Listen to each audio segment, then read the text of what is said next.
आज आपण एक अशी घटना पाहणार आहोत जी पाहून तुम्हालाही प्रश्न पडेल की गुंडांना आता पोलिसांचा धाक उरला नाही का।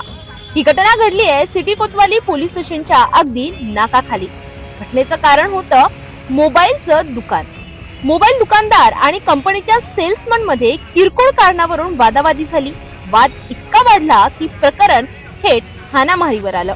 हा वाद मिटविण्यासाठी दोघेही सिटी कोतवाली पोलीस स्टेशनला पोहोचले, पण खरी गुंडगिरी तर इथेच पाहायला मिळाली।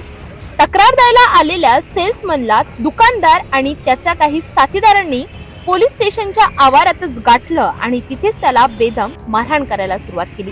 भर पोलीस स्टेशन मध्ये ही गुंडगिरी सुरू असताना पोलीस तरी शांत कसे बसणार। प्रकरण हाताबाहेर जाते हे पाहून पोलिसांनी या गुंडांना जागेवरच चांगला प्रसाद दिला आणि राडा थांबविला। ही सर्व घटना सीसीटीव्ही मध्ये कैद झाली। यावर पोलीस निरीक्षक मनोहर कोटनाके यांनी आक्रमक पवित्रा घेतला असून दुकानदारांना सज्जड दम दिला आहे की जर पुन्हा शहराचा माहोल बिघडविला तर थेट लॉकअप मध्ये रवानगी केली जाईल।